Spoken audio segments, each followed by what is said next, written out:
So I hope that everybody is well rested and eager to get to this flight.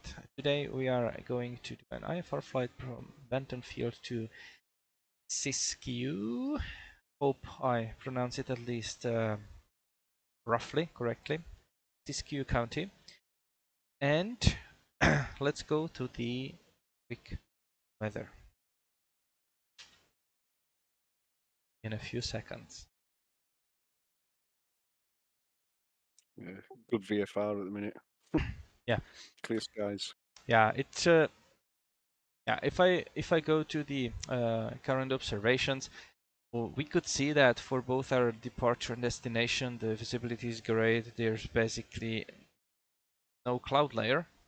The pressure is quite high. Here it's 3055. So let's say that on the sea level, that would mean a difference in like 600 feet of altitude. So your density altitude will be actually like 600 feet less than the elevation of the field. That means better performance. Just to the north of us, we have some IFR conditions though.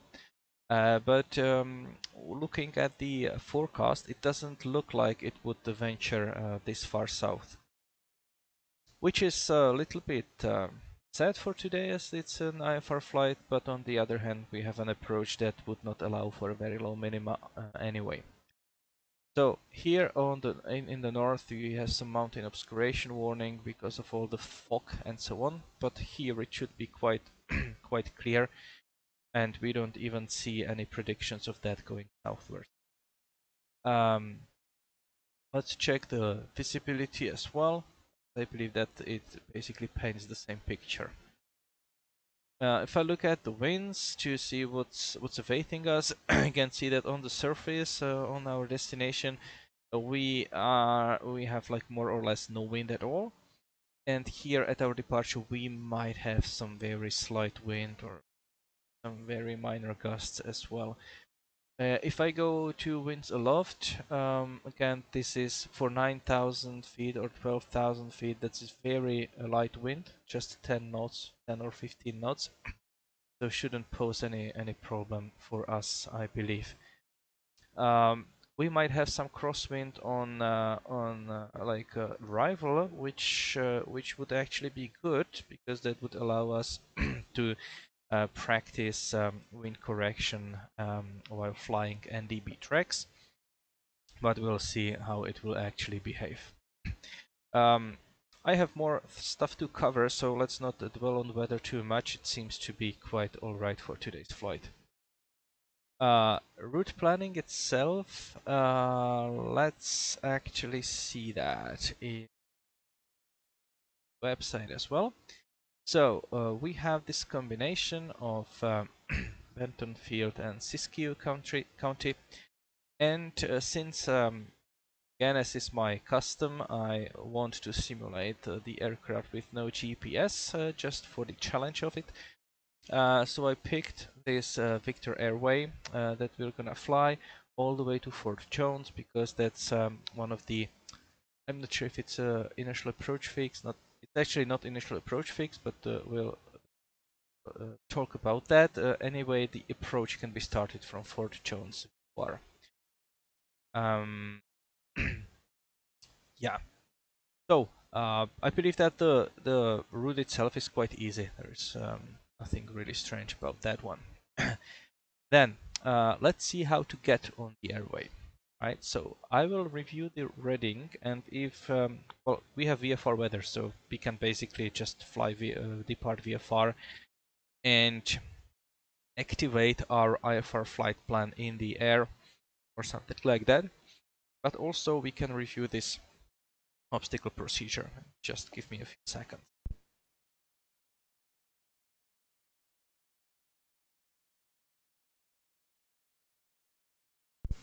Thank you. I'm back. A little bit sick, so I need to take pauses.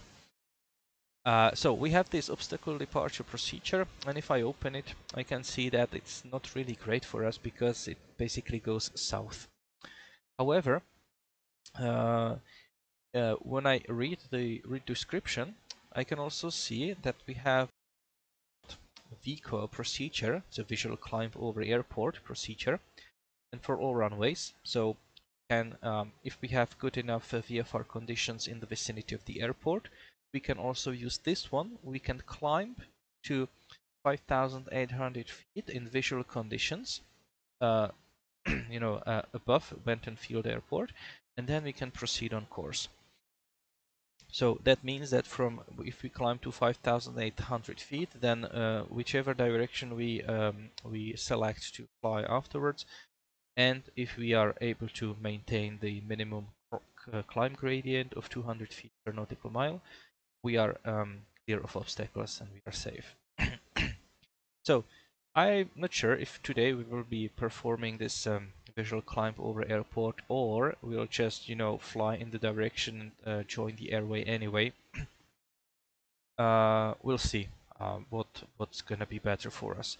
We can definitely ask if we have any ATC for this, from the start, because it says that you should obtain the ATC approval when requesting, and I guess it should say IFR clearance, not IFP clearance. And then when you see that you are good enough, then you can always tell the ATC that now you're proceeding on course or something like that. So I won't be bothering with that too much. I selected faults as my first fix, and I can identify faults by with the help of Red Bluff via Vortec, and it lies on the 3 to 4 radial from that, and the DME distance is 40 miles.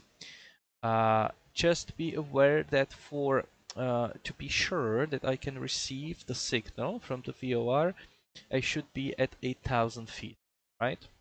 8,000 feet. Well, I actually believe that 6,500 feet will allow me to receive the signal, because I will be for the southward direction. This is 6,500 feet as a minimum en route altitude. So the signal reception is guaranteed at this altitude in these parts. But the MEA for the north direction is 8,000. Northbound direction is 8,000 feet, and that has to do with the obstacles, obviously. In any case, we'll be climbing, and when we are around 6,000 feet, I believe that we can already join this or kind of navigate there and continue on the Victor 2-3 airway. And the Victor 2-3 airway actually goes all the way to Fort Jones. So it's going from Red Bluff to Fort Jones, and the overall distance, if let's try to find it, where is the overall distance, is 85 miles, right? It's written here. Now, usually, imagine that you are flying all the way from one VOR to the other. Normally, where would be the point where you when you change from navigating from Red Bluff to the navigating of to Fort Jones? Someone know? Where is the sweet spot? If it's not on the map, it's in the middle, but it is on the map. Exactly. So normally it would be in the middle. So if it is 85 miles, it would be around 42-mile mark, right? However, here we have this, call it this shape, well, this symbol, like part of the Nazi one, but just one half of it. So, and this indicates where you should perform the switch of the navigation. So for this Victor array, it's 32 miles from Fort Jones and 53 miles from Red Bluff. The reason why it's not in the middle is that probably either this VOR is weaker. You can see that it has a VL which is very low, so it's something that will have a lower range. And this one is VH, so very high. It has a higher range. But if you have VORs, like VOR beacons that are kind of similar, it might also get to with the terrain. Right? There might be some higher terrain here, So if you are like far enough, some mountain can block the direct visibility, direct path to the VOR. In any case, in this case, that means that in order to get on this Victor Airway, we need to use Red Bluff VOR for that, and we will use a 324 radial out of it. Now, can someone tell me why we have a 324 here and we have 143 here? And I can promise you it's a straight line. So I would expect that if we have 143 here, we would also have like a 323 here, or we would have a 4 at the end here. Anyone know why we have this discrepancy? Or Maybe the... Yeah. Oh, sorry, go ahead. No, continue. Oh, yeah, it could be the VRRs were constructed at a different time and magnetic north has shifted. That's Or definitely, magnetic north is different. it's definitely a possible explanation. I think it's because magnetic north is different at the different VORs. It can also be an explanation, and it's going to be a combination of those. You see, when they calibrate the VOR, they will calibrate it at a certain point in time, right? So let's say that the magnetic variation in this path might be, let's say, 15 degrees to the north, to the east, and they will configure the VOR in a way that it really corresponds. Now, when the magnetic variation shifts, and let's say that it's 16 degrees now, like physically, but they haven't yet reconfigured the VOR station, right? But that doesn't matter, because all it means is that you are still going to use 143 radial. That means like a 223, sorry, no, 323. Yeah, so you would like, when flying 2, you would fly like a 323 course. In reality, you might be flying 324 course, like physically, but still you will be tuning in and selecting 323 on your OBS selector, because the VOR is set in that way, right? So until they change it, and until they recalibrate it and change the also IFR charts, obviously, you will be using the old radial. So both of you were actually right. And I hope that I managed to explain it, at least partly, that you understood what I meant. Anyway, where were we? So yeah, so Fords, then all the way to Fort Jones, and then I will go over to the approach, which is this one. So it is an NDB or GPS alpha approach. That means that even if it were only NDB alpha, you could still use GPS as kind of a substitute. That's kind of a given. And it's true for any NDB approach here in the States, that if you have a GPS that can emulate that and keep you on the path, then by all means you can use it. Anyway, it says here in the notes, it says that the Siskiyou County altimeter setting, when not available, use some other altimeter setting. When neither received, procedure is not authorized. So if you don't have an altimeter setting from either of these locations, you cannot fly this procedure. And circling is not available for Class Charlie and Delta aircraft west of runway 1735 direction. It is still possible for category A and B aircraft. Here this T means that it has an alternate takeoff minima. We don't care about that right now.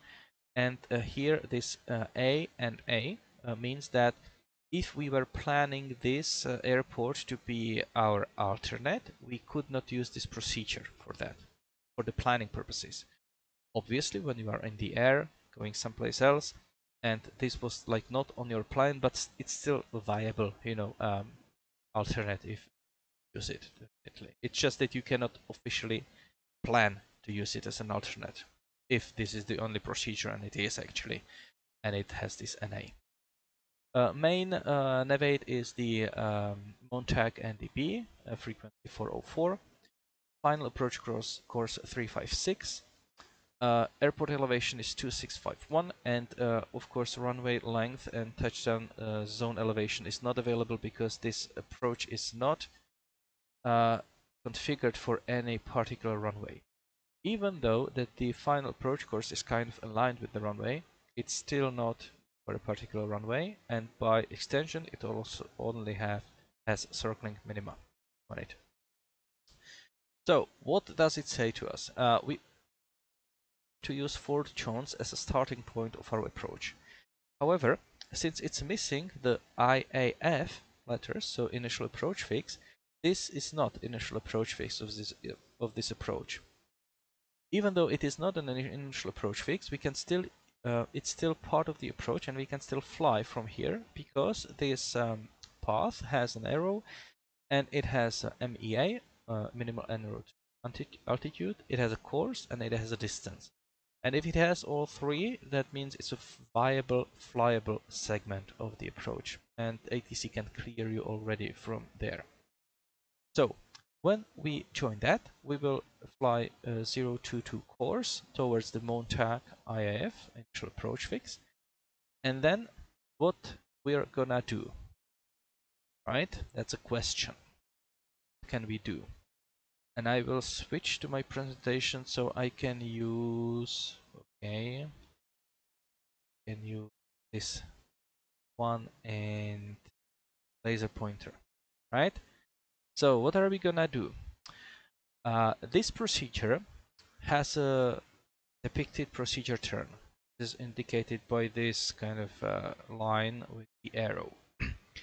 Normally, when you fly over the NDB, that means that you fly outbound on this 161 radial, and then you make some kind of procedure turn and then fly inbound again. We are coming from here, that means that we will be joining the NDB from there, this part, and we will be flying at 8,500 feet. That's definitely, even if we wanted to do like a straight-in approach, that's kind of, you know, to lose how many 6,000 feet in 3 miles. Maybe some dive bomber could do it, but not us. In any case, since it has a procedure turn depicted, we are legally required to fly it. So what do? You can say, okay, well, when I reach that NDB, how do I know that I reached NDB? Okay, well, the needle switches, right? The needle that points to the NDB beacon switches. But at that point, there's no way that we are able to do like a normal turn, you know, to this outbound course. But that really doesn't matter, because we don't actually need to fly this outbound course like directly on this. We are flying from this direction, so we can actually just turn right, fly here, right? We can fly here for a while. We know the direction roughly, and then when we fly maybe for 1 or 2 minutes, we can just, you know, turn bound. So you can maneuver like you want, you know, in this area, get back. You don't need to actually fly this recommended, you know, procedure. So feel free to do that. Other portion is that when you are flying outbound and here, you can already descend to 6,800, and only when you are inbound you can descend to 4,800, right? This descent from 6,800 to 4,800 is when you are actually aligned with this radial already. So when I cross it at 8,500 feet, I will begin my right turn. I can descend to 6,800 and I will fly at 6,800 minimum all the while until I join the inbound course. When I join it, I can start my descent from 6,800 to 4,800. Now I need to lose 2,000 feet. The normal rate of descent to lose 2,000 feet is like 6 nautical miles, right? So I will try to kind of make it so that I will actually fly these like 6 nautical miles before I turn inbound. I need to remain within 10 nautical miles from the NDB. How do I ensure it? When I finish the turn, I will know roughly my airspeed. I might not know my ground speed because I don't have any way how to kind of measure my ground speed without the GPS here on the NDB, but I can definitely time it. So if I know that my airspeed, true airspeed is, let's say, 120 knots, I know that I need to fly those 6 nautical miles. I need to fly for like 3 minutes. 3 minutes, right? If I calculate correctly. So after 3 minutes, I would initiate my turn back and maybe slow down a little bit more just to make sure that I can descend in time. And then I will try to align and fly towards the NDB. When I cross the NDB, again indicated by switch of the needle, you know, from to from, I can start descending more. I will also change the course a little bit. See that here it was 341 and then it's 356. And I can descend all the way to 3,760 feet unless I see the runway. When I see the runway, I can definitely go lower, but not before. The circling maneuver is any kind of maneuver that will get you to the runway. So notice, it's 3 miles. We need to lose 1,000 feet just to get to the MDA and 1,100 more to actually land. So it's again 2,000 feet in 3 miles. That's like a decent slope if you want to do a straight in, maybe 6%, something like that, which is quite a lot. Or sorry, 6 degrees, not 6%, 6 degrees. Obviously, in our light aircraft, we can comfortably do it, not a problem at all. But if you are flying some bigger aircraft, maybe even if you want to land on runway 35, you would actually need to make some kind of descending turn, you know, join the downwind and then land. So circling is whatever maneuver that will safely get you to the runway. Remember, while circling, you need to have like the airport tight all the time. Doesn't mean that when you are making a turn and it's behind you, you know that you kind of violate this condition. But if you, for example, circling and you enter the cloud and lose sight of the runway, that means a go around, go missed, go missed.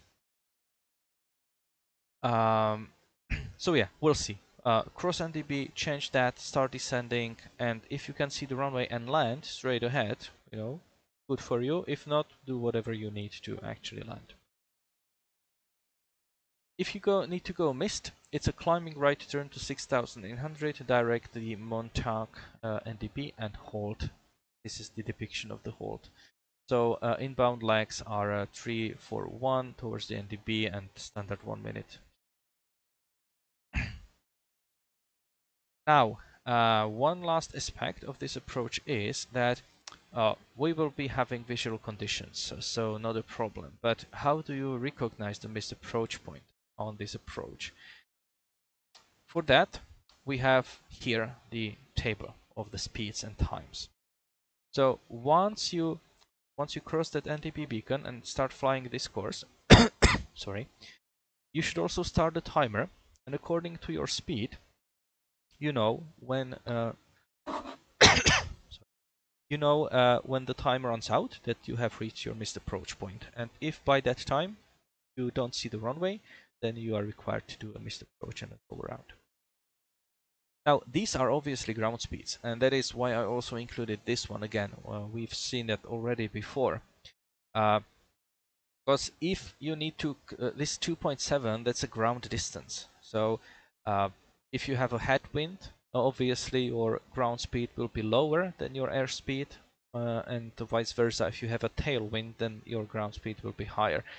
So you need to roughly know your ground speed. Let's say that if the wind is not too much, then it doesn't really matter if it's like 10 knots tailwind or ground wind, because this is very small distance, and if you are going like 10% faster, the time will be maybe 10% slower, and that's like a few seconds only. It's maybe 6 seconds, and that's really not a huge difference, and you can use, you know, this one.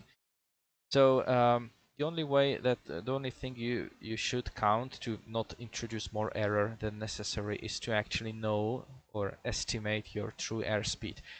And since we are planning this approach, we can already now kind of try to estimate our true airspeed. So let's say that we will be flying around 4,000 feet, right? And we can kind of calculate our true airspeed from here.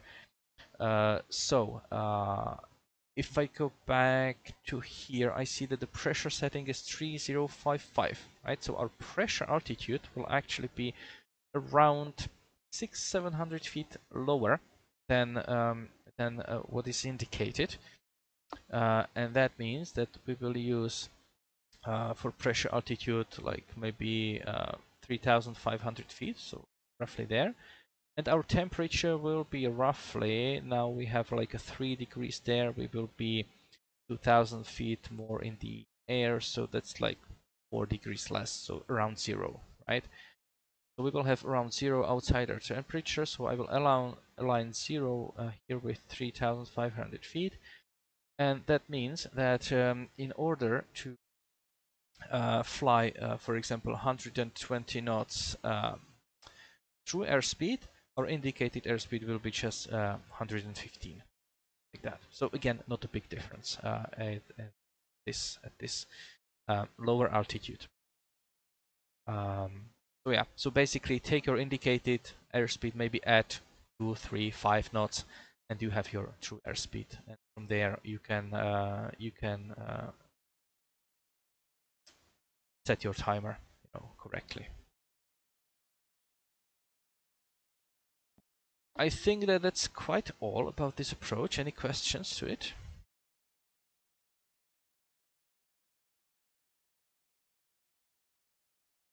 If not, I'll go back here, because what I wanted to also mention is this one. It's been maybe a year or something since we last kind of followed the NDB radial, and I would like to quickly try to touch on the technique that you can use to correctly track it. It's easier with the VOR, right? Because the VOR will always show you your deflection from the radial, and it's quite much easier to keep that needle centered there, or moving part of the needle. We basically have two methods how to go to the NDB. One is called homing, and it's depicted here. The homing means that you will keep your needle pointed straight ahead all the time. And I realized before I explain that, I should probably explain the instrument itself. So NDB instruments look something like that.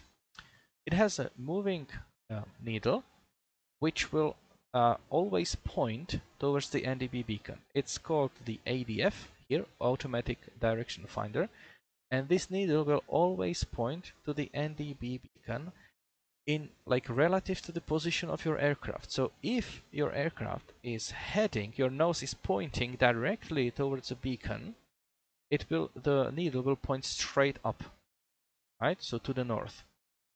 If that beacon is on your tail, I mean geometrically on your tail, it will point to south, and so on. If you turn a little bit, the needle will immediately move, right? So if I'm flying, let's say if this is the indication and I'm like flying there, it means that the beacon is actually really in this direction, right? So something like 150 degrees offset, to my right. Some of the ADF instruments do not even have a rotating card. This black portion is called the ADF card, and as you can see on this instrument, you can actually rotate it. There is a knob and you can align it. It will not align automatically. So if I turn it, for example, 3-3 to pointing up, it will not change the needle at all. It will still point exactly like that. You're just moving the numbers around that. So the older ADF instruments did not even have the rotating card, and in some ways it might be simpler, to do that, because if you have a rotating card and you decide that you want to rotate it, you need to all the time to sync it with your heading.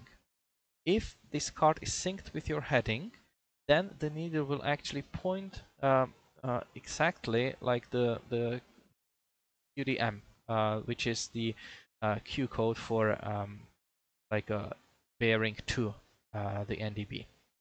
So if I was actually heading north exactly, then means that the NDB is at 150. Like in the if I turn to 150, I would be heading straight for that. So if you decide to move it, it's better to kind of keep it synchronized all the time. When you change the heading, you need to manually synchronize that one so your heading shows up to see the correct needle position. It's not needed because if you can work with like a relative bearing and stuff, then it's fine as well. And we can actually show it here, because here in these pictures it will say relative bearing, you know, what the instrument will actually show. But let's go back to the homing method. As you can see, the homing method will get you to the NDB, but if you have a wind, you will fly in this kind of a manner, right? Because you're pointing, you know, you're flying to NDB and you're flying straight ahead, but the wind will push you a little bit. And it pushes you, and if you didn't change the heading, then the needle will start pointing slightly to the left. So you kind of turn left a little bit, so the needle still points directly to the NDB. And if you continue to do that, you will follow this kind of ground path, right, towards the NDB, because the wind will still be pushing you, and you will need to kind of turn all the time. This one is more desired method to actually fly to the NDB, and it's the one that you, for example, need to do in a holding pattern, or if you want to track the radial. And how you do that? Notice this is like the first picture. It says original wind correction angle is 0 degrees. The aircraft is pointing straight ahead, like it's pointing directly to the NDB. This one is the ADF instrument and the needle within it, and you can see that it's pointing directly ahead. The aircraft is flying magnetic heading of 030, and the relative bearing on the instruments shows 0 or 360, right? So the needle here is pointing straight ahead. You're flying a little bit, and after some time you notice that you're still flying the magnetic heading 030, but the needle now shows a relative bearing of 010, with points 10 degrees to the right. You haven't changed the heading, and that means from that you know that you have been pushed to the left a little bit, right? So what as a pilot you will do? You will turn right a little bit. So you will turn right, magnetic heading of 050 to try to correct that, and at this you need to consider that this picture happens like this picture happens right after that picture. There is not really much time, right? So if you are if your aircraft is heading magnetic heading is 030, the relative bearing is 010. However, if you turn right 20 degrees, your magnetic heading will be 050, and at that instance, that means that the NDB in relation to your aircraft position is actually to your left, right? Relative bearing is actually -10 or 350 as it would show here on the instrument. Show here, 50.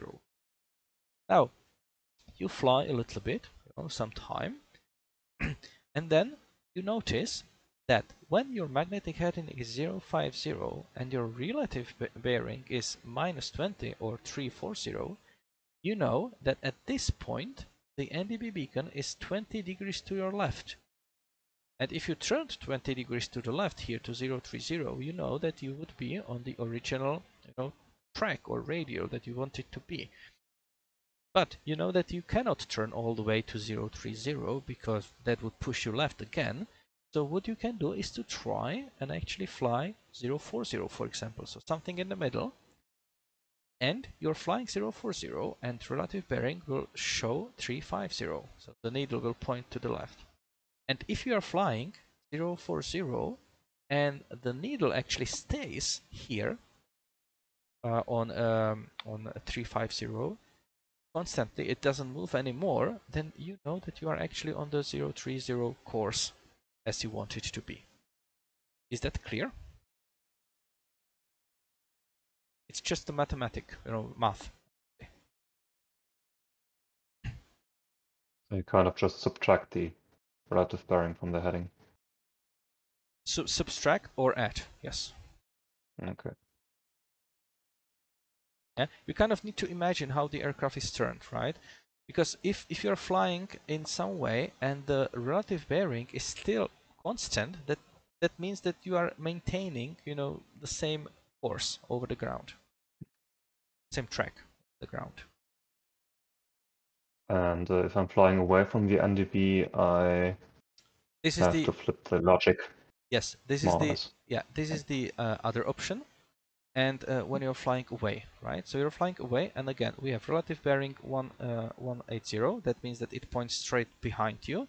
You're flying 040, right? And now you're flying that, and after a while, you notice that it starts pushing. It starts showing that the NDB is suddenly not behind you, but to the right. So that means that you need to kind of go right, to regain that. And the same logic applies. Maybe, as you can see, this was like kind of steeper, so maybe you notice that the relative bearing changed 15 degrees quite quickly, and that means that now you are not correcting with 20 degrees, but with 30, right? It will push your relative bearing even more to the right, because that's actually what happens, but then you start flying in a way, and when the magnetic heading is 30 degrees, well, it is now 30 degrees away from what you want to fly, because you want to fly 040, and that means that when the relative bearing goes to 150, which is also 30 away from 180, which is your desired, then you know that you have recaptured the track radio.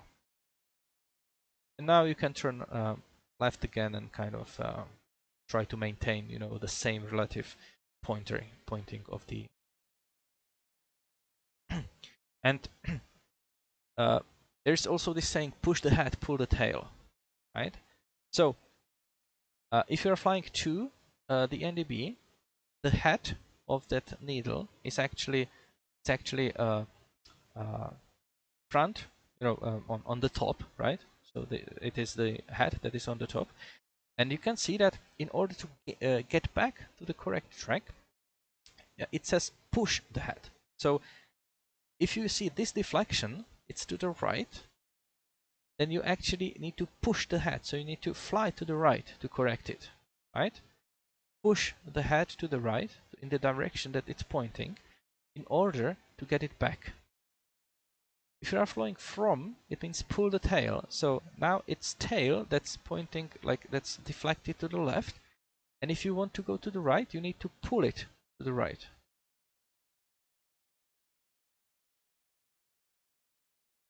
And it might take some more time, a little bit more time to fully kind of grasp the logic.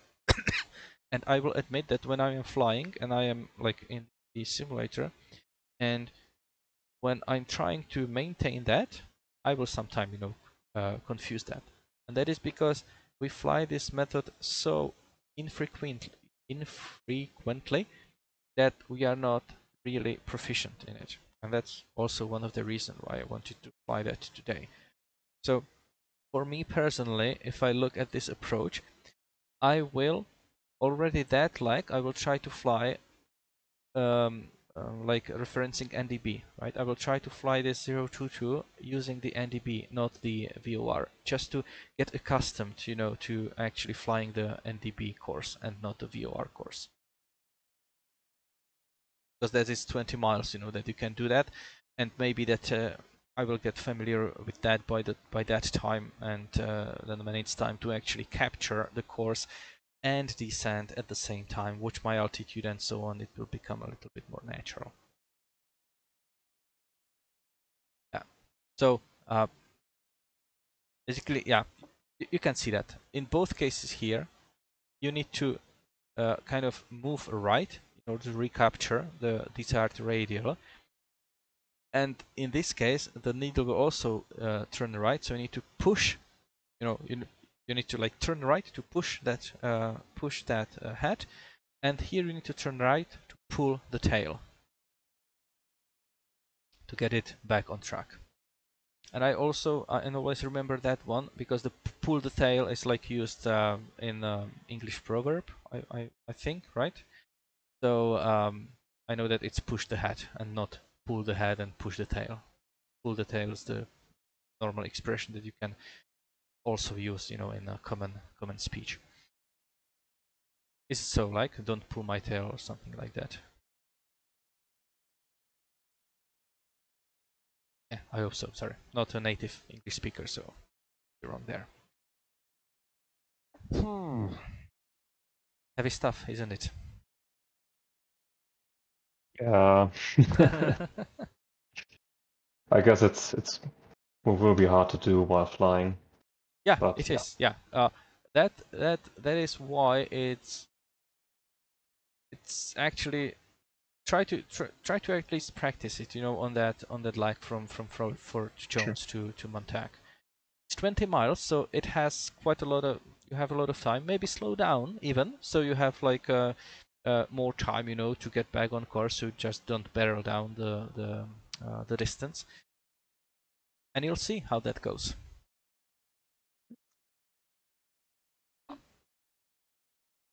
Yeah.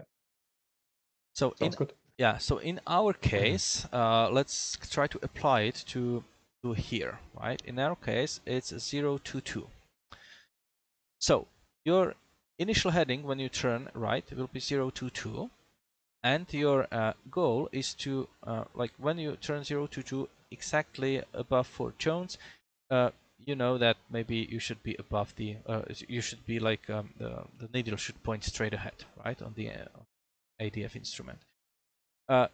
What will most likely happen is that you will overfly that a little bit, and that will put you to the that will put you here, right? So what it means is that when you turn heading 022 in here, the needle should already start pointing slightly to the right.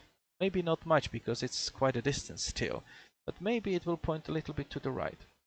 Remember, if it points to the right and your heading is 022, that means that you need to, in order to get back, you know, to the track, you need to push the head, and you push the head more to the right. So you turn right. It's pointing right. You will push it to the right more, and yeah. And let's say that you start flying heading maybe 032 or something like that. And if you are flying 032, when you are on this, what the needle will show when you are crossing this radial? Your magnetic heading is 032 in the aircraft. 032 minus the whatever it shows, right? Yeah, so where will the needle point? Where does the needle need to point so you know that you are on the correct track? 32, I guess, to the 10 to the left. And to the left, so 350, right? Yeah. Obviously, if you configure this ADF card to show 32 on the top, then you will know that you are on the correct track when the needle points to 22, right? 022. But I find Counting myself lucky that I have a radio magnetic indicator, so that's an auto moving card. Oh, do you? Yeah, the G1000 has just a bearing pointer for the ADF, and the card moves under it. So of course. thankfully I don't have to fiddle with the with the relative bearings. Yeah, but I find it sometimes easier to just, you know, keep it pointing to the north and just use the relative bearing instead of, you know, one. The other way around for me, I find it way harder with the relative bearing. Maybe I will start moving my own instrument, you know, in the air quite soon. We'll see. Anyway, I also had some takeoff calculations, but I believe it's quite late, so we'll keep it for some other time. Yeah, one final thing, or maybe two or three, I don't know. Regarding the departure, we are departing untowered field, so that means that we either need to request the IFR and then be released for IFR flight, and I have kind of included examples of the calls. I will not read them out loud, but you can download the presentation and reference that if you need to speak with ATC. And also, when you are on the way, you can proactively ask for that you have approach request. You can ask that you the NDB and where do you want to start it, and you might be cleared for it. Something like that. You should cross Fort Jones at or above 10,000. You are cleared for NDB Alpha approach. And now I've said it before, but the rules are actually that if you have instruction that you should cross something at or above, it's not an instruction to start the descent immediately if you're flying higher. It means that you can start your descent at your discretion, at pilot's discretion. However, if you start the descent before you reach Fort Jones, you are required to notice the ATC that you have done so. So if you are flying at, let's say, 12,000 feet, and you decide that you want to start descending before crossing Fort Jones, you should just inform the ATC that you are doing so. If you start descending after you reach, so if you, for example, flying at 12,000 and you cross Fort Jones and 12,000 and only then start to descend, you don't need to tell ATC anything because you have been cleared for the approach, and the approach started at Fort Jones. And since you are you would have been already on the published segment of the approach, then also your vertical profile is at your discretion and like fully in your hands, so to say, and you don't need to tell anyone anything. Started this descent. It's an untowered field, so there is this one in, one out rule, and that means that if we have ATC, they should not clear more than one aircraft for the approach at the same time until that other aircraft lands and cancels their IFR clearance, or that aircraft can decide to cancel the IFR clearance before landing. That will free the ATC from to assign that approach to another aircraft.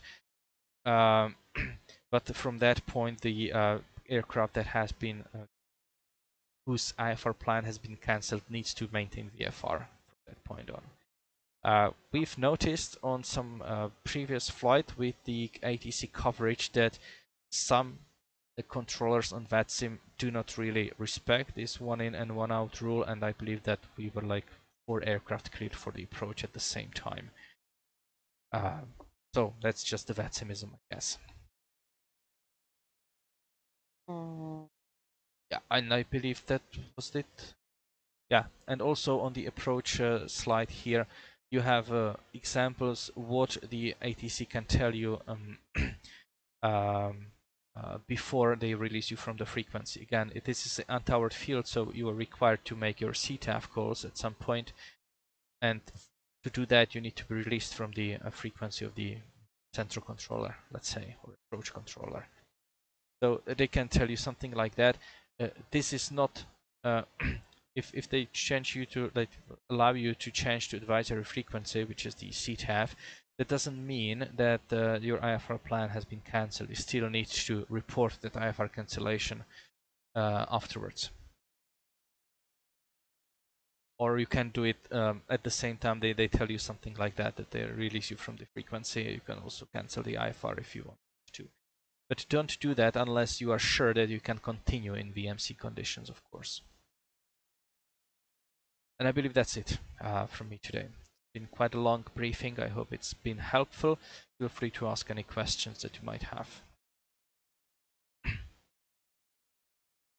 It's been a really helpful, Thomas. Thanks very much. I have a question. If there is no ATC in the area at all, what do we do? You treat everything as a class Golf airspace, basically. Okay, but could we still follow that flight plan? Yeah, obviously. Follow the same trajectories we Yes. would use as an IFR? Okay. Yes, definitely. You just do whatever you would expect ATC, to give you. If we had ATC, maybe they would vector us, and that might save us from flying that procedure turn that was depicted on the approach, right? But yeah, so if we had ATC, they could also like vector us on this inbound radial, and in that case, we would not be required to do this procedure turn because you don't do that if you are vectored to the final approach courses. But yeah. So as far as the radial comps were concerned, rather than saying a lot on the CTAF, do we simplify it at all? If you don't have ATC, you don't need to make any IFR calls. You just do your normal CTAF calls. So when departing, and treat it as a VFR flight in that case. So maybe if you're flying here and you want to inform the traffic at this destination of ours that you are coming in, do not say things like I am on the NDB approach, right? Because you need to have like VFR only rated pilots on your mind, and they might not even know that there is any NDB approach or something. So if I'm flying here, I would try maybe when I'm someplace there, I would just make a call that I'm 10 miles south of the airport, right? And then I will kind of join. I will go or approach straight into 3-5. Maybe that I will be joining downwind or something like that. Yeah, try to keep it simple. Just tell where you are, what we are doing, without using the IFR terminology.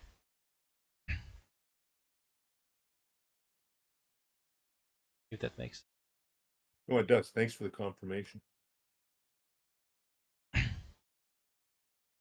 Alright guys, I'll wish you happy flying. It's not a long flight today. I hope you enjoy it and see you at Siskiyou County Airport. Happy flying. Happy flying. Yes. So, first of all, battery... No, BATNAX is not counted.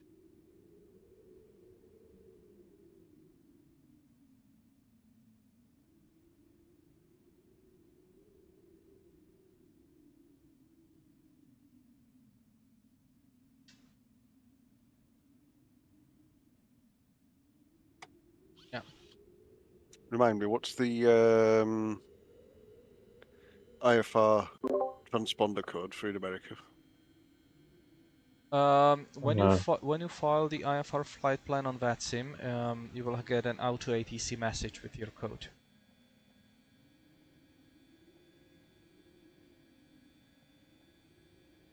Do you? When did that happen?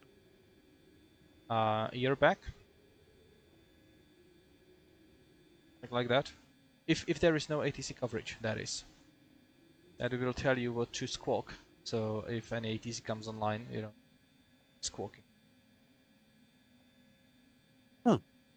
Clever, right? Learn something new every day. Yeah. I'll have to refile it again and see what I get.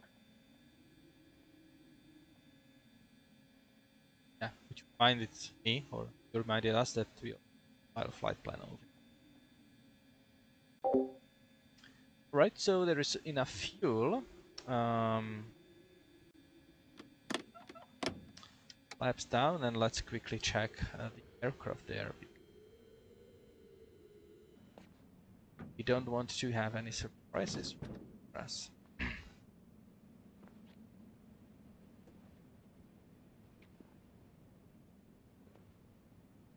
What did you put in for the departure field? Because it doesn't accept 3-digit things. Should 085. It's not 0. No, it says departure must be 4 characters. Really? Put a K in front of it.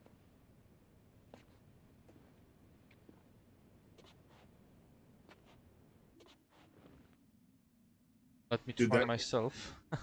That transmit, if you put a K in front of it, it should work. Yeah, let me do it then. Ah. Didn't get a... I believe that last time I didn't have any problem with the 3-letter codes there. I just put Oscar 85 I got the squawk code on VATSIM. What's it called? That program. vPilot. Yeah, does it come through on vPilot? Yes, it can. Yeah, as a message. Huh. I haven't got one.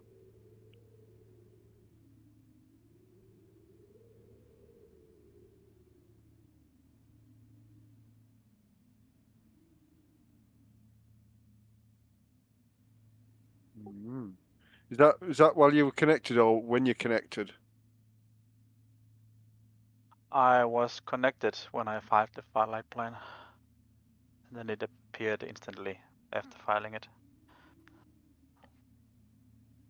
You're using the check it using the website. Yeah, it will Yeah. point you to the website. You know, if you click flight plan in vPilot, it will open Yeah, the website. I did if it was just me. Hmm.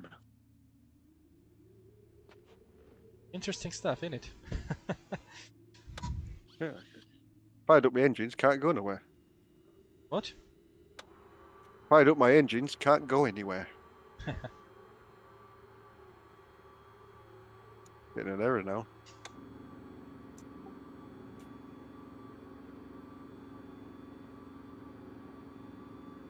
And what are you flying, Johnny?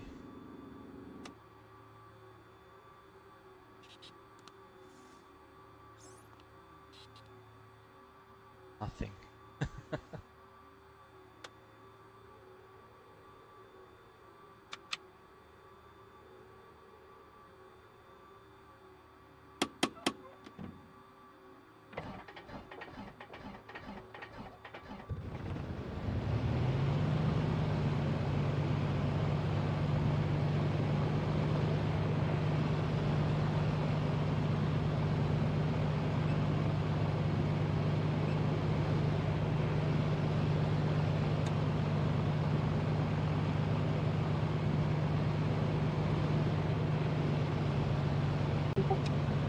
London traffic, November 36 Foxtrot, type Claudia, Combi Ram, taxiing to runway 34, beyond the Comanche.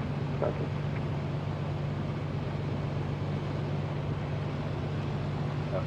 I've just found the problem with the 24. Everybody seems to be in an Embraer 160 or 190. VATSIM hasn't loaded all the model. And what are you flying, Johnny? Beechcraft Twin Beach. Very lovely it is too.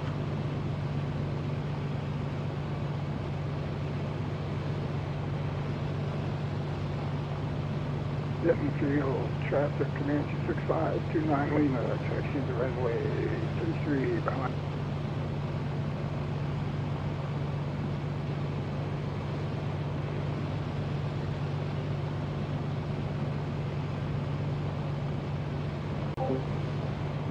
Alright, so the airport elevation of our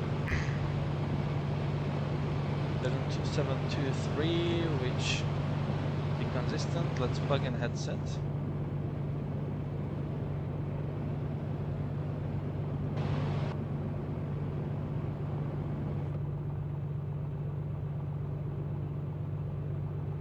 Alright, so what I need to prepare for. Let's air.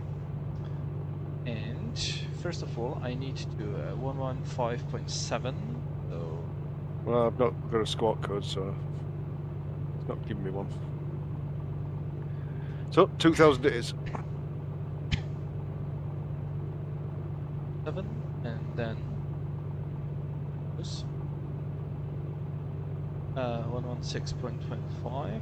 Benton Field, traffic, Comanche 901 Papa Charlie, taxiing to runway 34. Benton.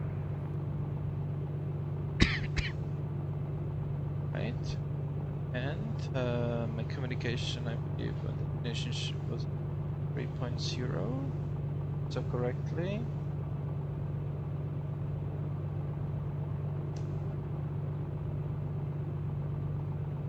Skew County. London traffic, Kodiak 26 Foxtrot, departing runway 34, For straight this, out. we also need to switch this one.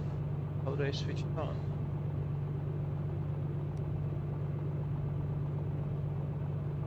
Oh.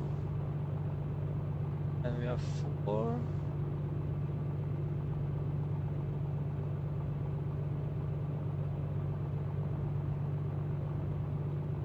Okay, I switch. I remember that. Now I. This? If I was able to switch it somehow. There we go. If I was able to switch somehow. Oh, I don't remember anymore. Let's use this one. Benton traffic, Command Chief.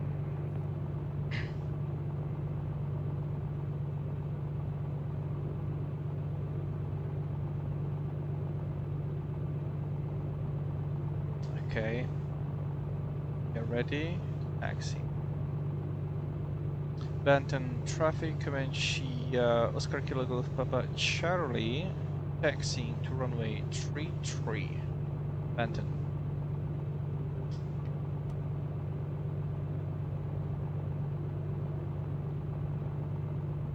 Benton traffic. Twin Beach, 8 Whiskey Tango, taxiing to runway 34. Benton.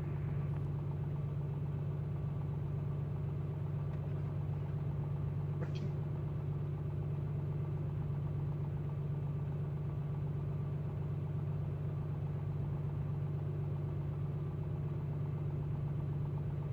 Benton traffic, Kodak 36 Foxtrot, upwind runway 34, 2000 climbing, 10,000 departing to the northwest, final call, Benton.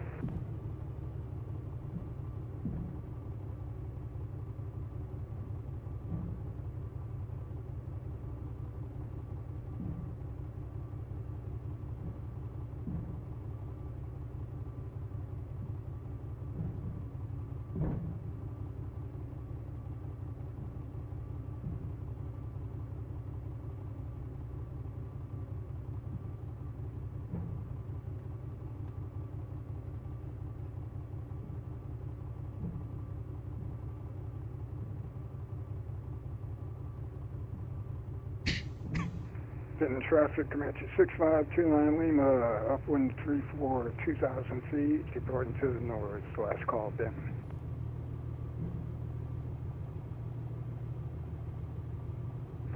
Benton traffic, Comanche 6494 Papa, departing 34 straight out, Benton traffic.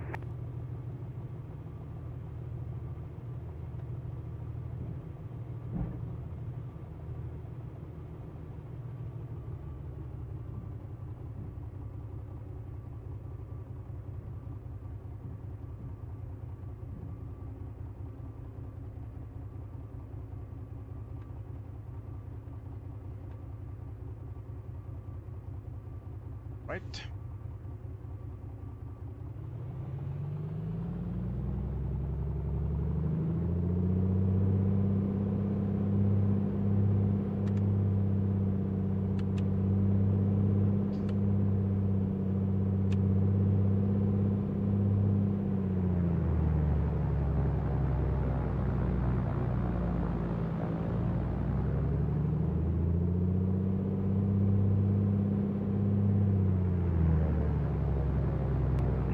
Benton field traffic, Comanche 91 Papa Charlie, lining up runway 34 and taking off, straight out departure, Benton.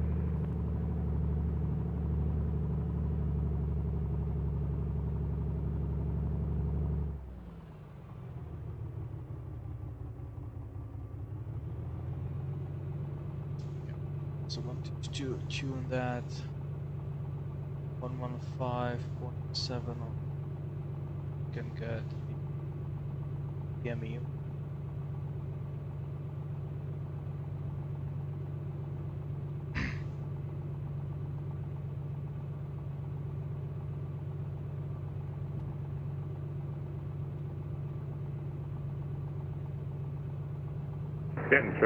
Benton traffic, Comanche 6494 Papa, 2 miles north, 2,300, departing the area to the north, final call, Benton.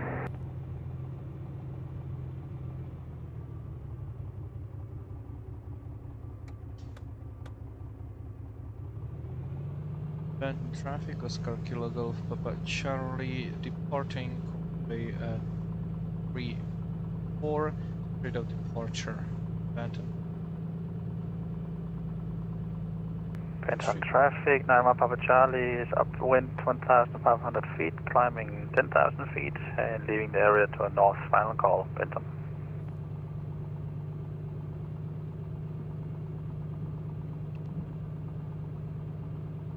Right.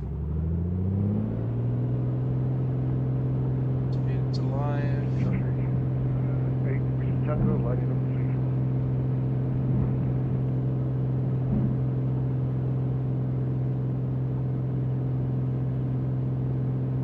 Up.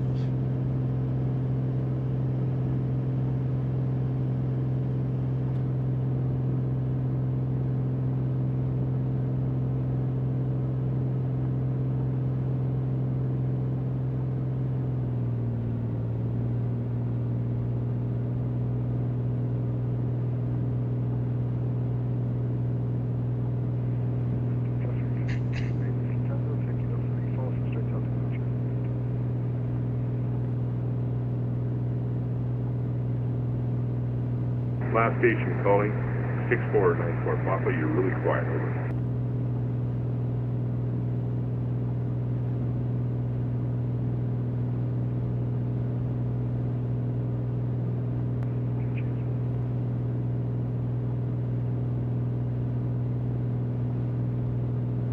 Straight out, right?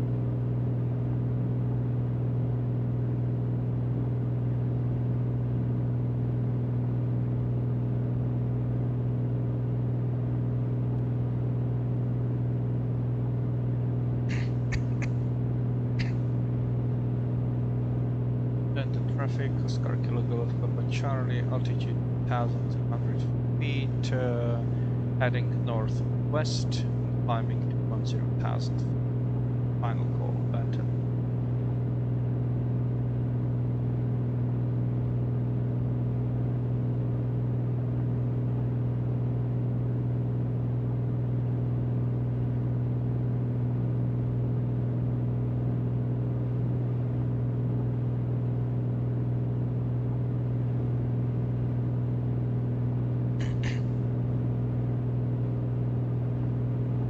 So forwards.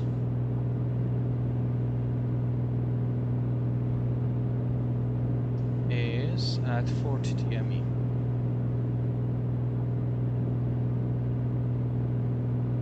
Far away, and we are can see so.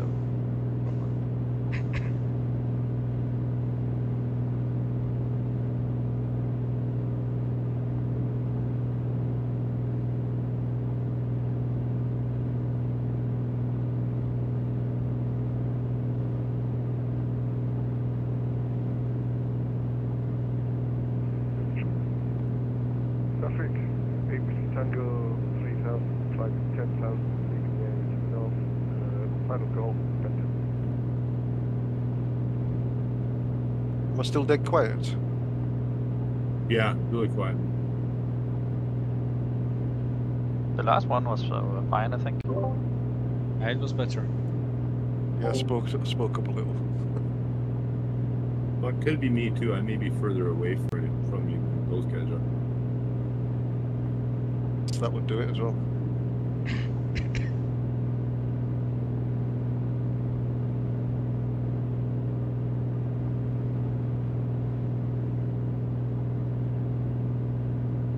Do I even have the correct course?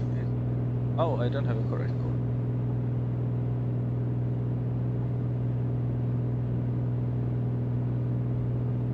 This is the correct one.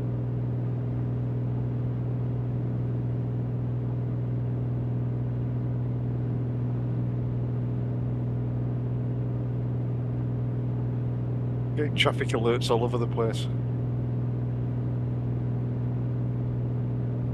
Might have to turn my traffic alarms off. Don't be a pussy. Deal with it. Say that I can't miss it. I can't miss any of you. You're all bloody massive embryos. You know, that's good then.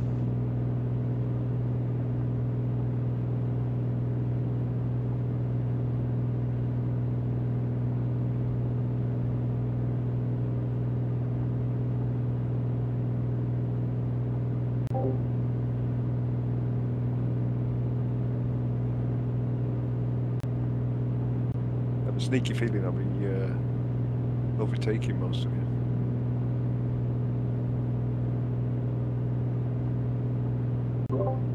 That's a very real possibility. I realised you were all in Comanches. I haven't actually brought that into 24 yet. What else is there to fly, right? I'm liking my twin pistons at the moment. You got 2 pistons on your plane? Yeah. Probably why it sounds rough. It can fly in an elevation higher than 1,000 feet, you know, with those 2 pistons. Well, no, I asked because in Canada, some of the snowmobiles we drive are 1 cylinder, called 1 bangers. Yeah, I've ridden motorbikes like that. Bone shakers. Yeah, don't just slap some wing on one of those and Yeah, like that one wing up. on the motorbike. Called it good.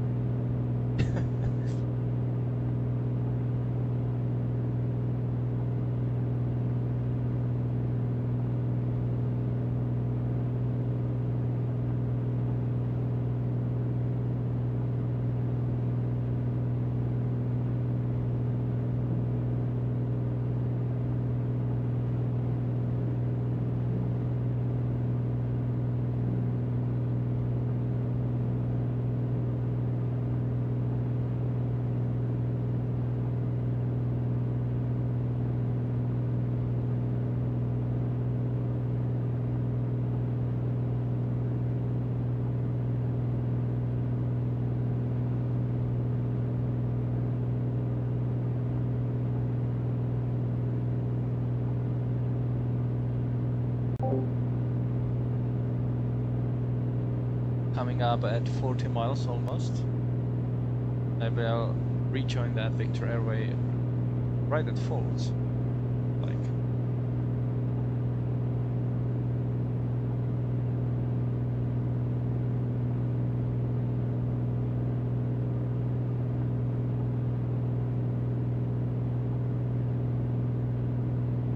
Following this will be a nightmare, I guess. Put it to 0 actually. Can you? Here.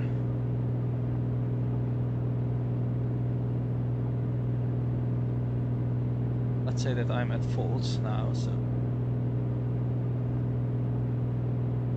start.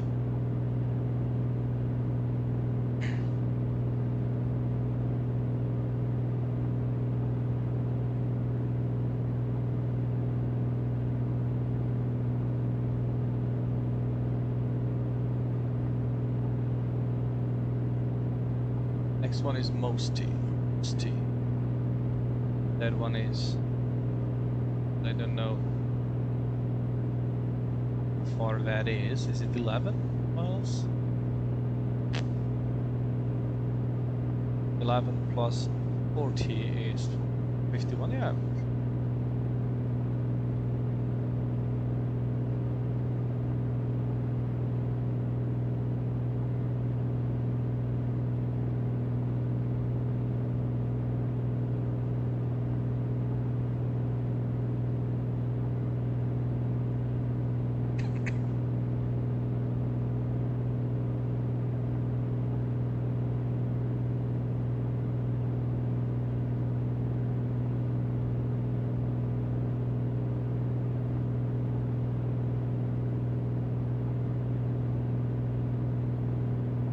The heading,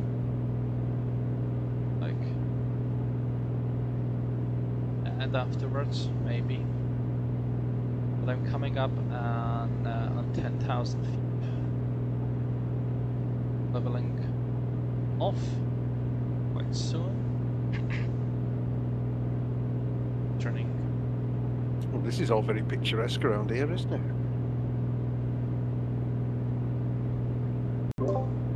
Oh yes. Little fluffy clouds over the mountains. Very nice. I don't see any clouds.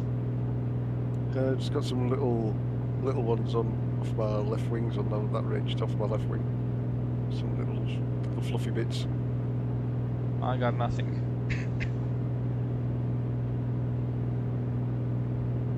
But now we have a different simulator, so...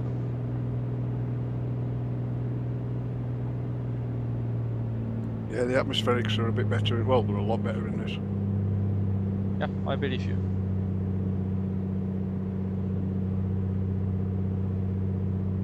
Have they sorted out the speeds, though? Yeah, no drama at all.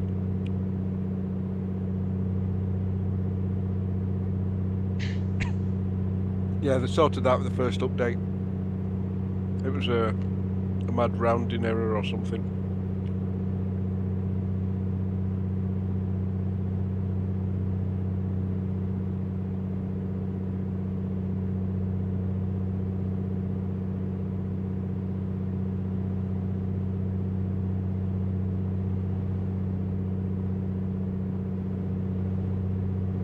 Can see Mount Shasta.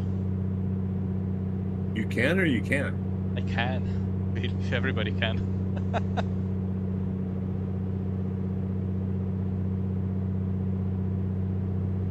Cannot miss it. Yeah, there's a couple of little clouds hanging around the halfway up. Sticks like a sore thumb. Looks nice, all snowy.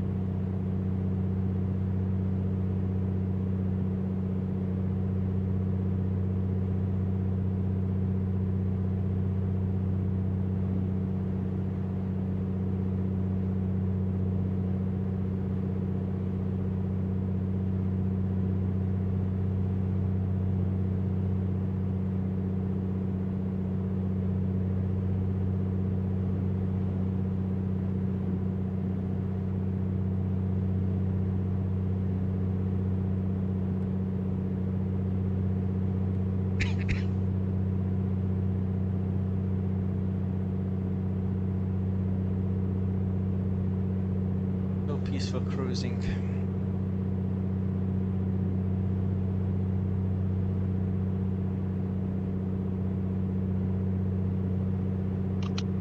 Oh, someone's guiding on me. It's gonna be John. Wait, two people are gaining on me. Okay, it looks fat and slow. Fat and slow? Yeah.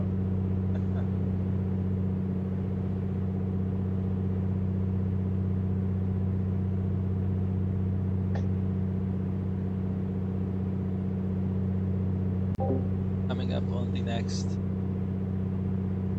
one. So let's say 518, so that's 5.3. Holds to Mosty, it should take 5 minutes. Taken 5.3. Doesn't have any climb here. Oh no, it's the top of climb is here, okay.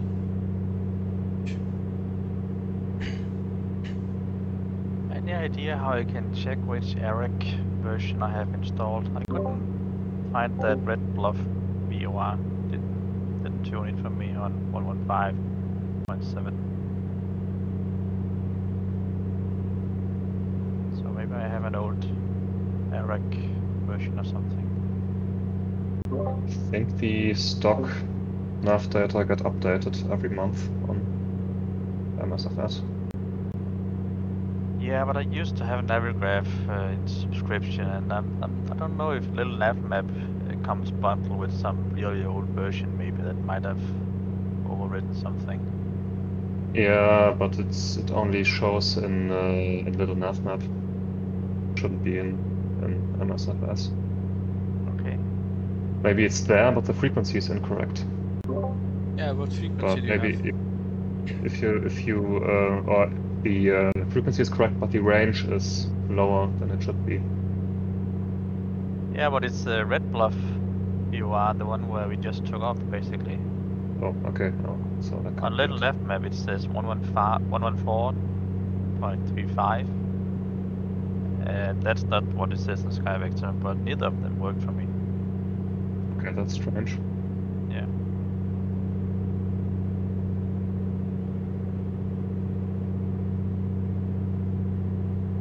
I don't know. Sorry, don't know how to help. Yeah. I'll just go VFR if anything. And that other one with Fort Jones, were you able to tune that in? Yeah, I'm using that one. 11625. Okay.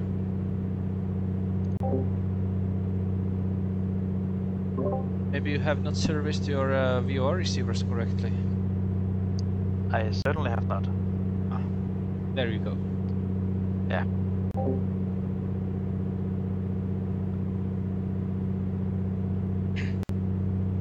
So next one is the Fort Jones one. Right, it should take me 15 minutes to get there. Body flying 3, so 12 more, and let's see what this. Oh, 11 more, good. Ground speed's 140. Predicted ground speed was 140, good. We're almost on 40.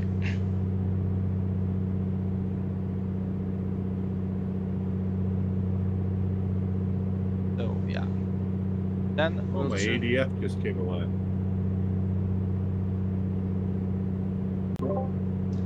and the dread begins.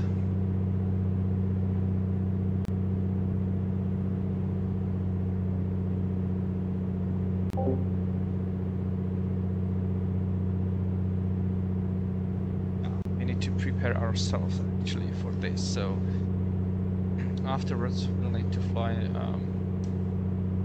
Oh, showing anything for me yet. Still. 022. This is gonna be fun because My ADF came alive too. So how did we do this again, Thomas?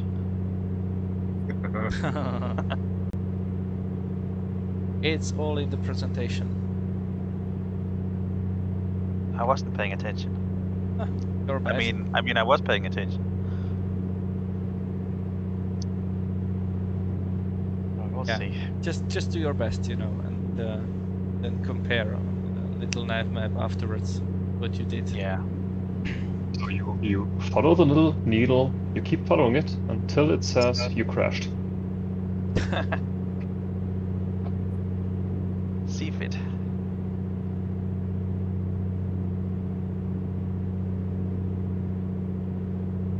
Not quite. And the technique was not exactly right. And let me try again. So you follow the little needle, you apply all the correct correction techniques until it says you crashed. Why so negative? So, where roughly have you started receiving the NDB signal? Like, I don't know, 2 I got miles southeast of the VOR of Fort Jones. Oh, miles? Was like Yeah. this close? Yeah, I got for it me. 16 miles before. Huh. 18 miles. Yeah, maybe. but then again, I have Navigraph. Maybe it changed the ranges and stuff. I don't know. Yeah, I'm now 20 miles out. No, nothing. It should be at Fort Jones at the latest. You should receive something.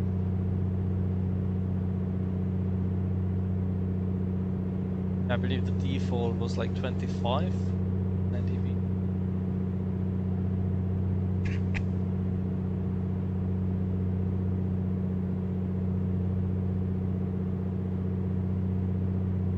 I better switch tanks.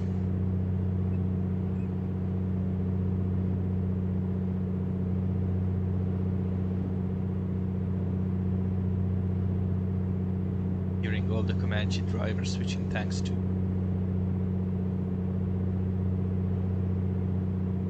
I did it a minute before you did it. Ah.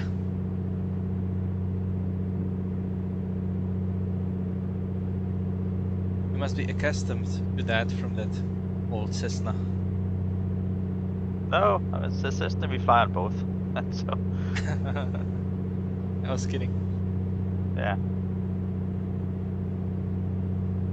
Imagine having to switch tanks. This message was brought to you by Cessna enthusiasts. Well, I sometimes do switch the tanks there because it tends to consume more from one tank than the other. You have it on both. Okay, interesting. Didn't know that. Depends Or on the maybe you're aircraft. just flying a lot to one side. Yeah, it might be possible, you know, but I don't think so. And in any case, those microlights I need to switch to the tanks anyway, so I'm kind of used to that. I noticed last time too there was like 2 gallons difference between the tanks, and the plane had been parked for maybe an hour. 2 gallons, that's nothing. Yeah, but it's just weird since it was parked for an hour on level ground. Yeah. I have a different funny story. I was topping up my credit, you know, with the company there, and I also ordered, you know, 1 coffee, and the pilots should have the coffee for free, right? But the lady actually charged me for it, and so it's like €1 or something, you know.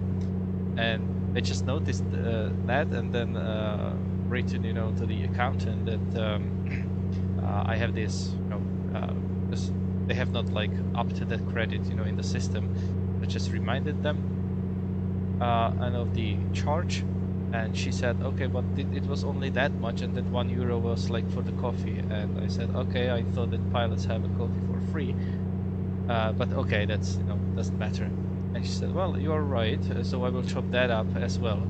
And I said, oh, and I just replied, yay, I will enjoy 20 more seconds in the air for free. Yeah.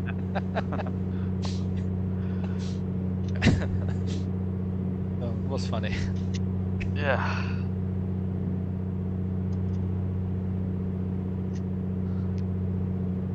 "20 seconds.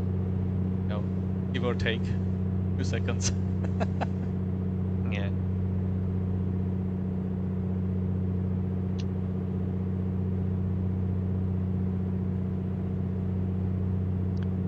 Now I understand why sometimes they subtract the time they spend on the ground when they are doing touch and goes or backtracking, because just a minute here and a minute there, I mean, easily 5 minutes you could subtract from your flight time by doing that.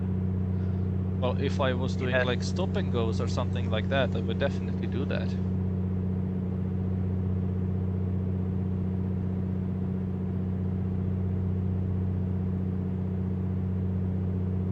The only reasonable thing you can do with those prices. Yeah. Well, I better go mute here on the Discord and start planning my descent.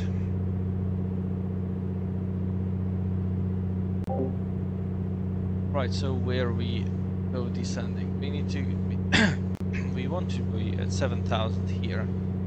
Actually, 7,000 all the way there. So I guess that we can start descending very close to Noktak. I need to actually care that much. Still don't have the end.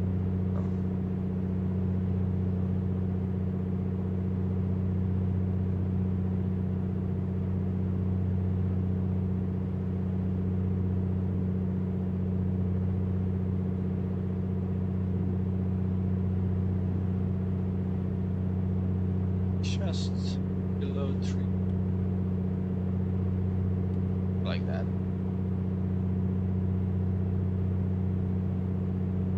Level.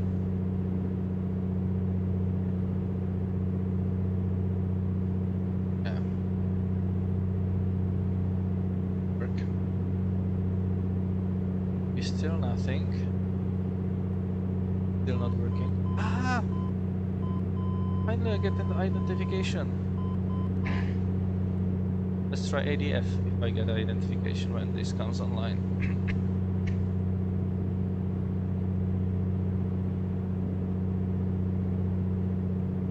They fixed it, because it didn't work before for me. I will have to.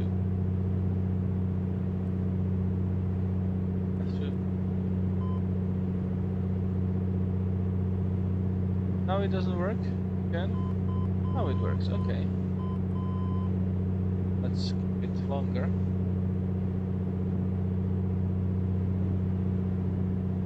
After doesn't work. Let's try ADF. First.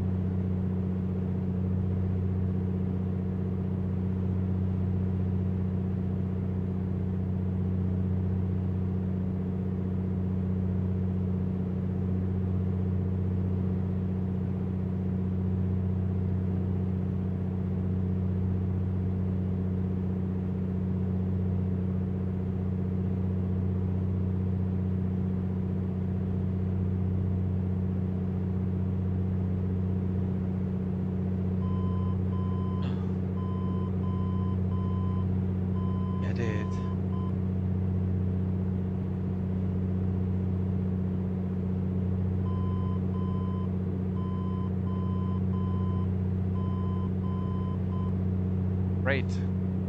Perfect. So it was really like with 25 DME that I got the NDB signal.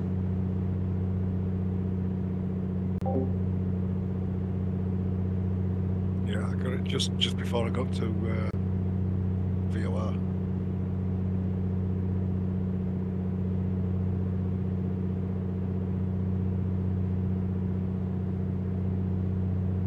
That.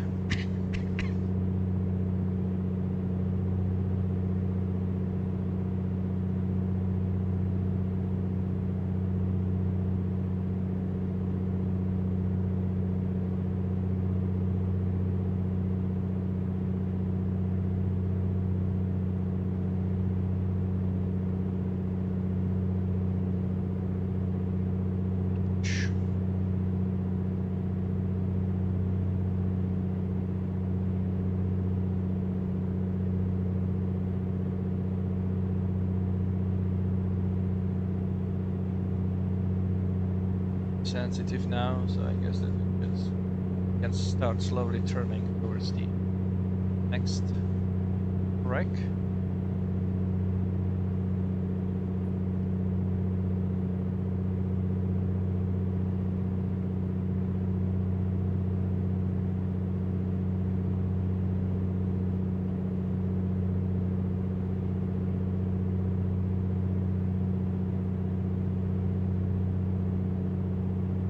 Increase the rate of turn.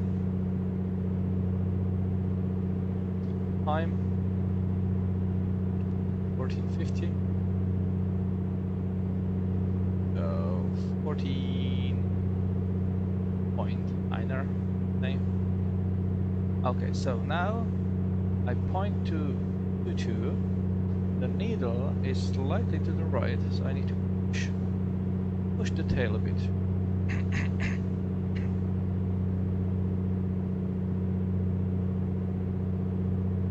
I will use. Okay, I want to actually tune out VOR. Okay, that's a different one, but I don't care about that one. I will point to this one. I will use my heading. My heading is 32. When this shows exactly 10 degrees to the left, I know that I'm on the correct path.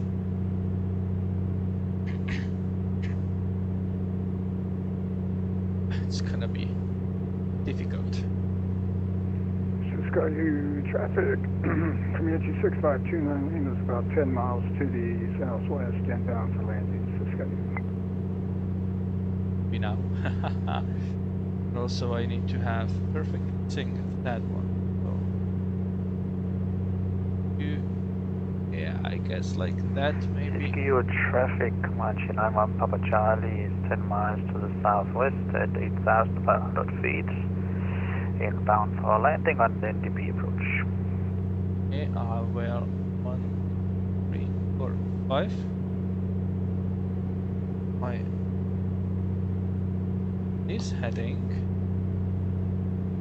I want my needle to show that one. 15 degrees to the left. And it does. So 13. 6494 Papa. 8 miles south, 7,400 inbound for landing. The Sky traffic.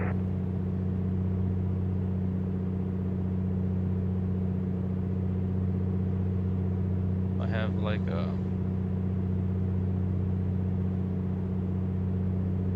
something.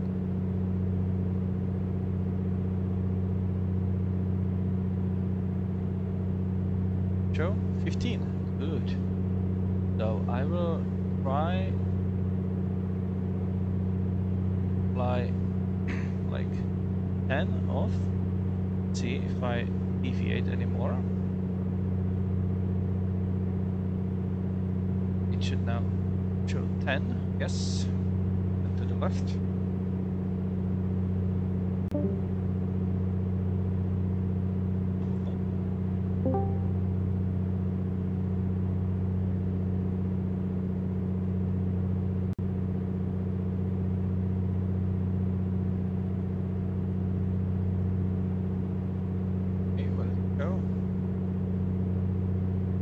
To the left, so let's get less correction. That's only 6 degrees of correction. Tokyo traffic, November 36 Foxtrot, Tata Kodiak, 10 miles south, 6,800, descending 4,800, straight in on the 34 Siskiyou. Let's check the weather.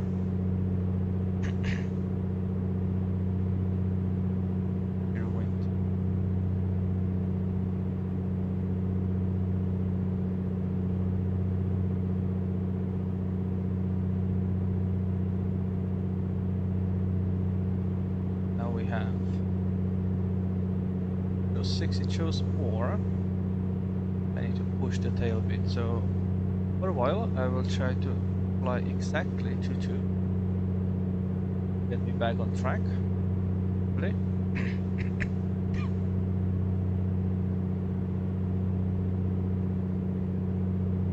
That's assuming that the wind is from the right, of course. Flying 2-2, am I like 3? Well,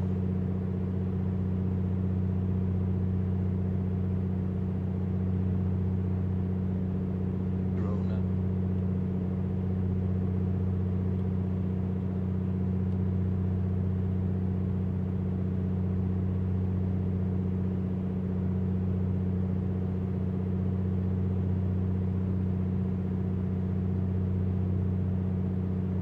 I'm exactly there, so let's try to turn like 5 degrees. Right? See if I'm able to do that.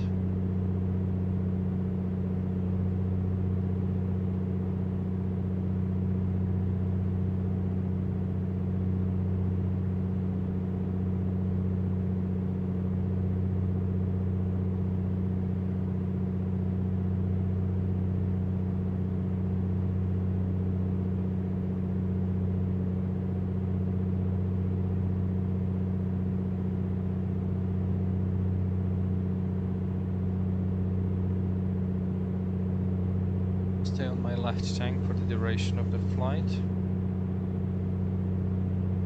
And Siskiyou traffic, Comanche 91 Papa Charlie is over the airport, 8,500 feet, about to turn south for the procedure turn. Runway 35, Siskiyou. now I should be pointing straight ahead. It's slightly to the left, so maybe correct a bit. Siskiyou traffic, Kodak 36 Foxtrot, about 3 miles south, on the final runway 35, full stop landing, Siskiyou.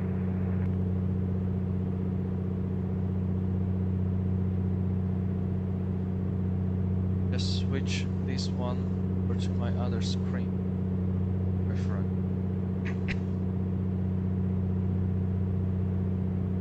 Okay, if I go back to 022. does this say? Straight ahead. Most? Oh, exactly. So keep flying to Needle does.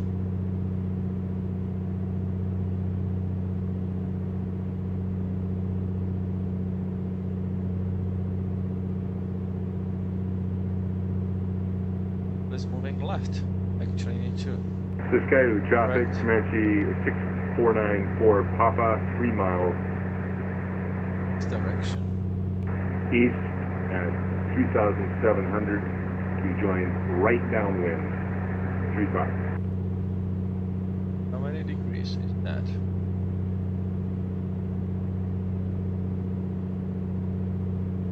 To 5.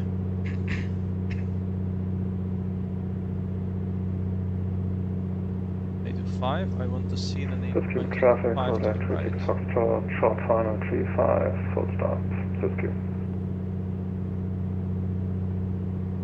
Airport right. And start descending. Cisco traffic, 6494 Papa, right downwind, 35. Cisco.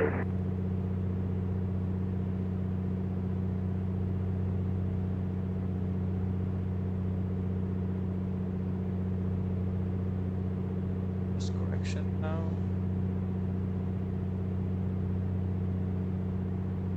Yeah, just suddenly realised we've got to use the CTAF now, haven't we?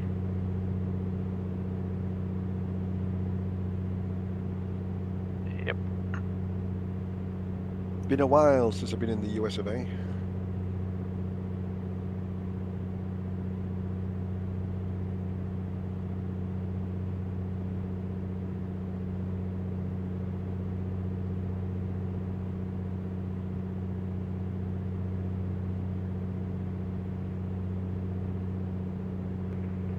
Cisco traffic. Comanche 6529 Lima is on about a 6 mile final 35 full stop Cisco. Cisco traffic, Quebec 36 Foxtrot, runway 35, circulate, taxiing to parking, Cisco.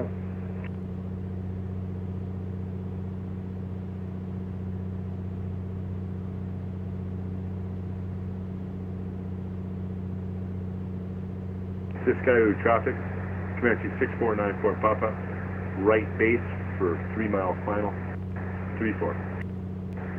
Cisco traffic.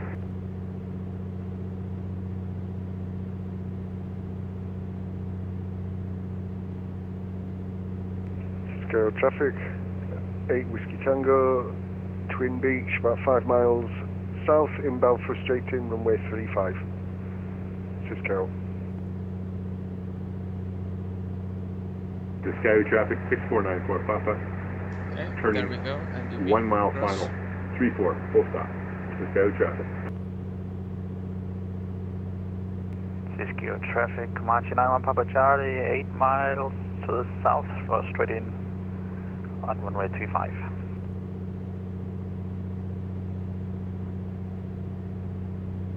Not seen anybody else. I see somebody. God, that's a low final.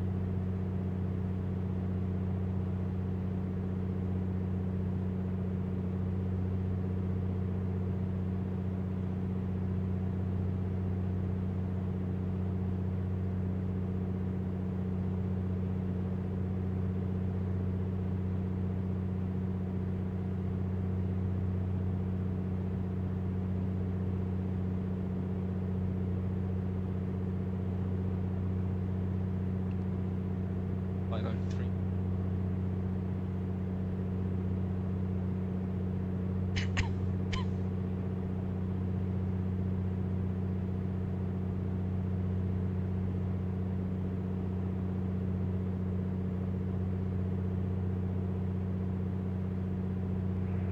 Cisco traffic, Comanche 6529 Lima, short final 435 full stop Cisco. Cisco traffic, 8 Whiskey Tango, going around, making left traffic for runway 35. Cisco traffic.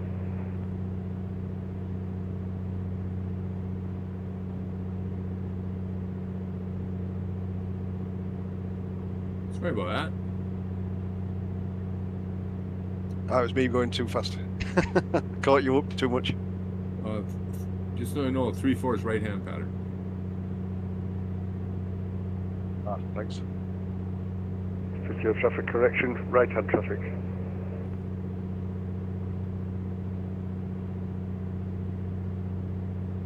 Cisco traffic, Comanche 6494, Papa, clear the runway, Cisco. So Cisco traffic, Comanche 91 Papa Charlie on a 4-mile final, runway 35, full stop. I can now descend to 6,800, that's 1,000 more. When I'm established on the final approach course, or not final approach course, but on the 341 course, I can descend to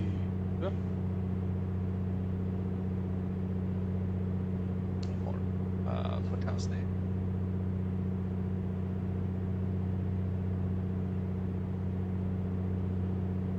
Actually select here, I will want 3411, want to intercept that with a 30 angle, so I can read that. Cisco, your traffic, Comanche 6529 Lima has vacated 35, Cisco.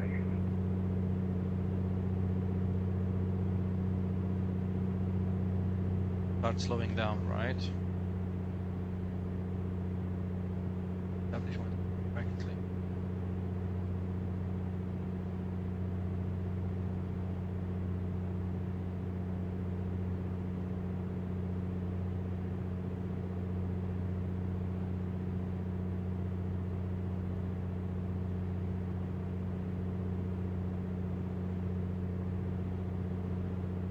That's enough, so I will stop it. Burn.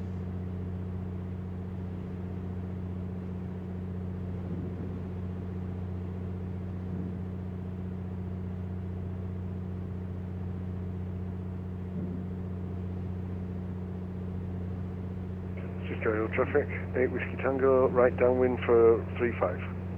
Cisco Hill.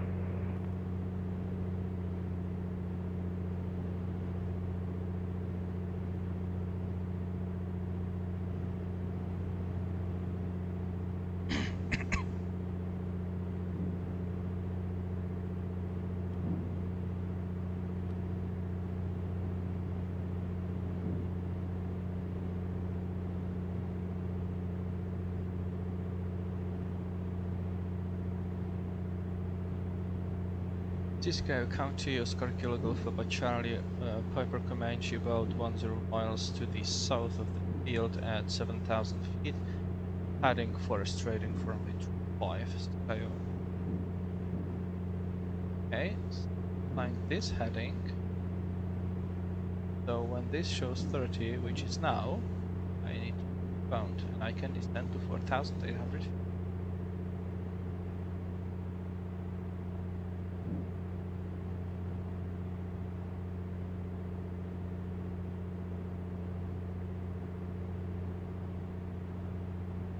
Down.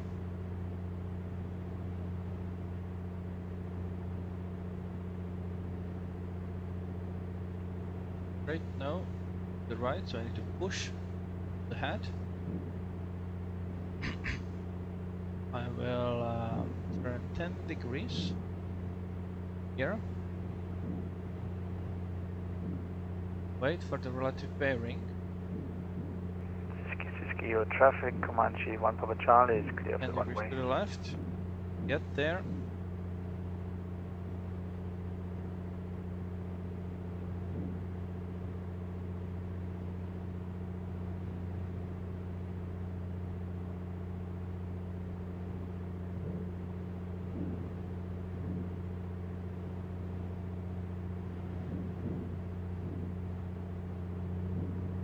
Degrees, get there.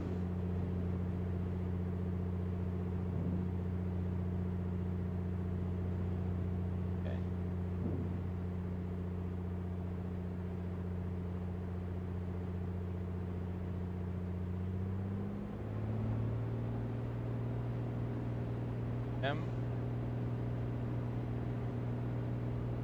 Getting there. deploy first flaps.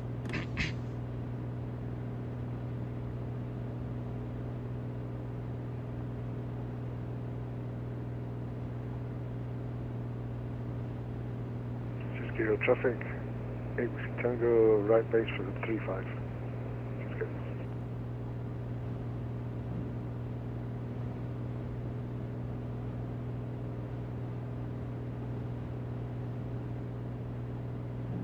Let's do that. Focusing just on the instrument.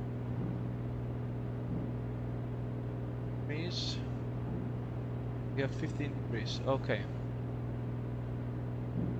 So let's go back to 10. 6 Kilo traffic, 8 Whiskey Tango, turning final 35 to land. 6 Kilo.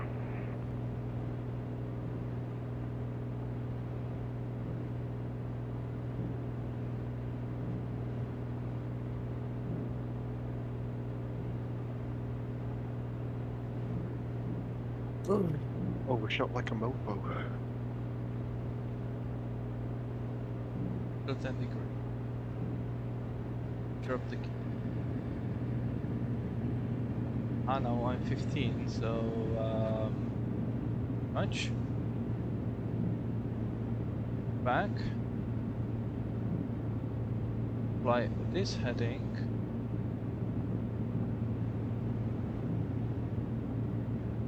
When I prepare to 5-6.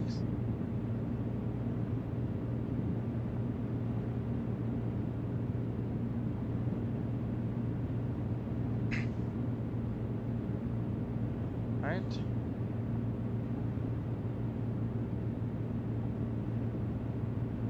The left now. 1800 coming up.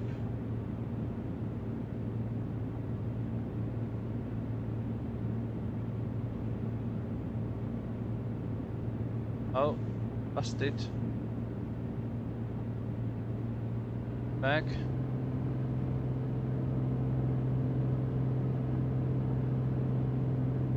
Oh, yeah, there it goes. So now turn.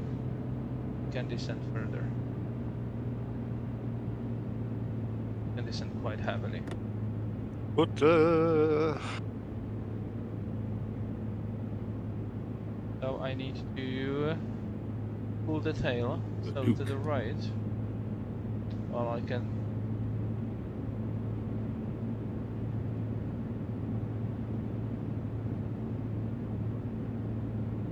Pulling the tail. 15 degrees roughly. 6 Kilo traffic, 8 Whiskey Tango, runway vacated, taxiing to parking. Okay, there's the runway. Kilo traffic, Oscar Kilo Golf Papa Charlie, runway 35, mile final, landing, full stop, still.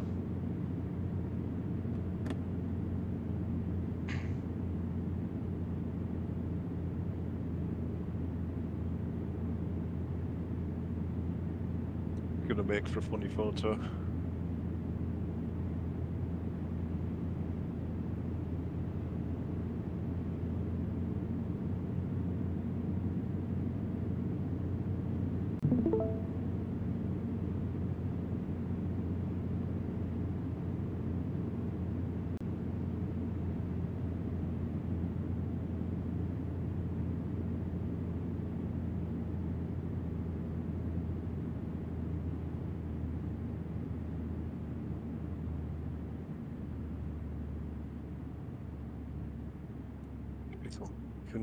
Can land like a demon, can't park for shit.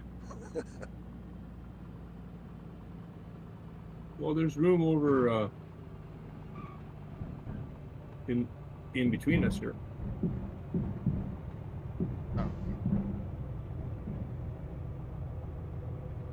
It's not a matter of space, it's a matter of ability.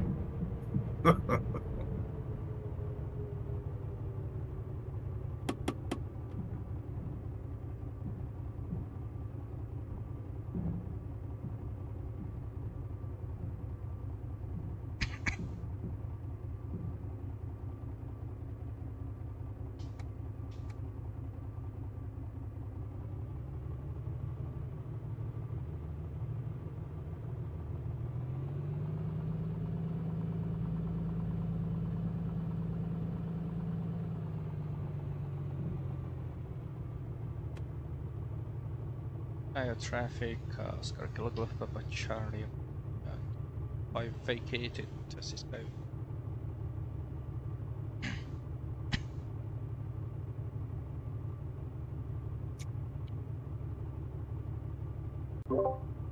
Am I the last today? Yeah, I think so. Slowpoke. I just dropped a picture into chat. That's all I'm seeing. It's a whole line of Embraers. And it's so noisy.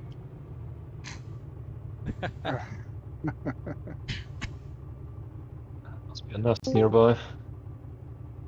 I come back in the aircraft because standing outside, it was just deafening. Oh, jets. You left your aircraft without turning it off? Ah, yes. Well, you Flight probably Sim got a 24. flight- Flight Sim 24. You can walk about.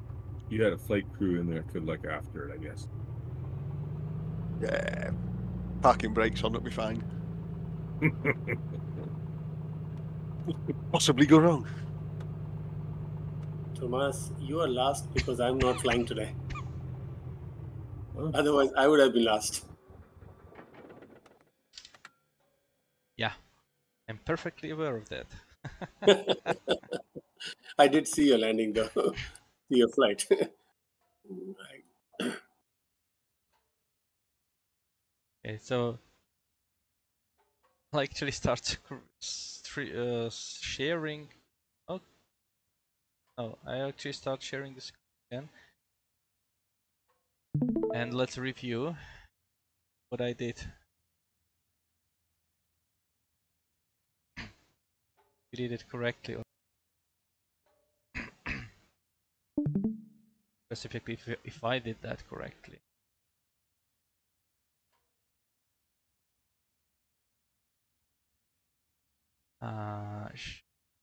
App.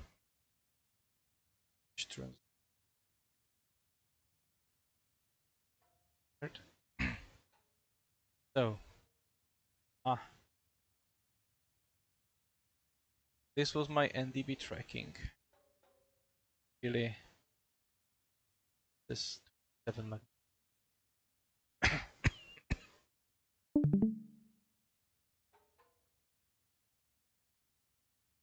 Anyway, got to it in the end.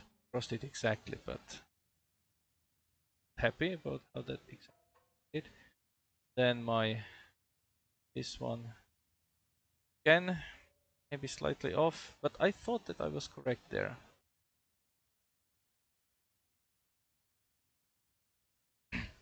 I guess I was within the limits, more or less. Yeah, NDB approaches are a nightmare. Yeah. Flying Britain, there's almost all of them are MDB approaches. At least you have correct practice, right? Yeah, don't fly Britain. Tend to do VFR anyway, more or less, unless it's the weather says otherwise. Anyway, okay, so I'll just stop the stream there.